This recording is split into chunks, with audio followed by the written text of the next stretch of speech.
All right, everybody. Rob Ferretti here, still at Corsa Motors in Englewood, New Jersey. And today everything like conjures up memories. Now, we rented a car to two guys and with two Lamborghinis. One was a coupe and one was a Spider.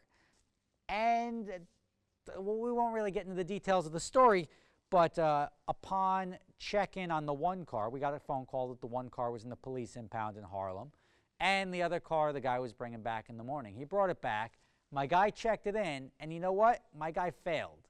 You know why? Because he knows one car is in the impound, and he does a walk around on this car and misses the bullet holes in the back of it. How do you miss the bullet holes in a freaking Lamborghini? So, luckily, and this is what I do. There's different policies for different companies.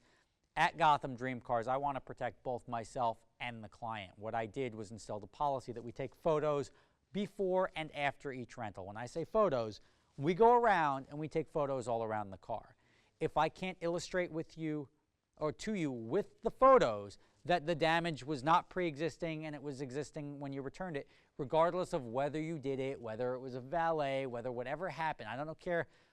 If I give it to you in this condition, that's the condition it's supposed to be returned in. If I can provide you photo proof that this was the condition you received it in, this is the condition you returned it, it's obviously different, I will charge you for that.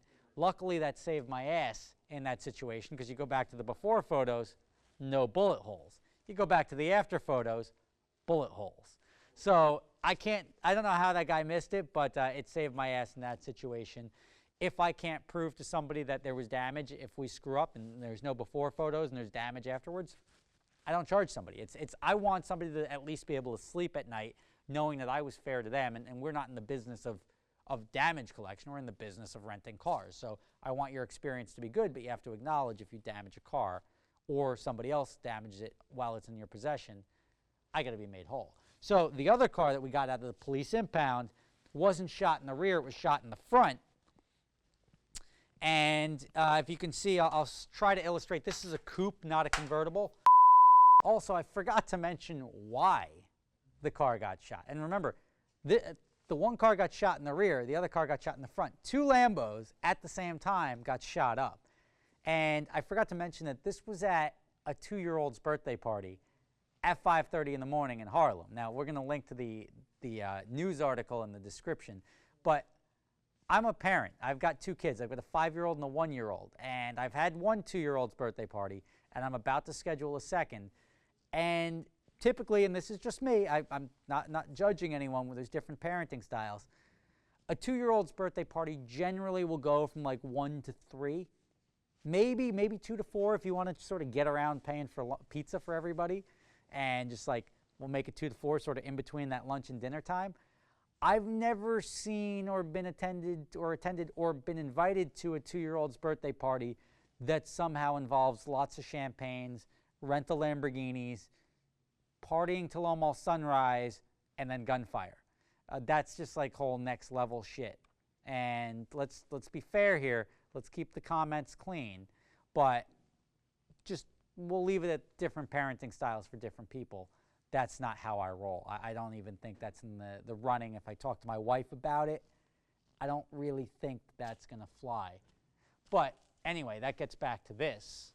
This A-pillar here ends around there, around the top of the windshield on the convertible.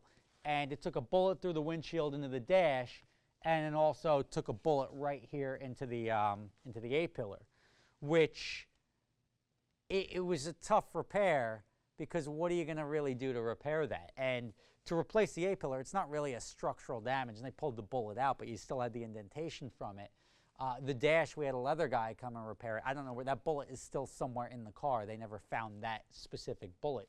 It was 9mm. It wasn't a big round. It wasn't a high velocity round. But it may have even been a 45 on the A-pillar, because it was a pretty large round. 40, 45, 9mm. I'm going to have bullet experts now telling me how big the bullet was based on the hole. But they sell just a trim piece that goes over this. And the first thing we did was like, oh crap, like our utilization was good, which means that the car doesn't, it's not like the car came back from a rental and it's like 2 weeks till the next rental. There's a rental the next day. what we did was we literally went to Home Depot, got spackle, spackled it, smoothed it, and just sprayed it black, and you couldn't even really tell it was there. Then we replaced the trim piece on the top, but again, not replacing the A-pillar in the car because it's not really required. It's more of a visual thing. It's not like the structural rigidity of the car was screwed up. And I don't remember the exact end game on that car, whether it was totaled, whether it was, I just don't remember how we sold it, when we sold it, or what happened to it.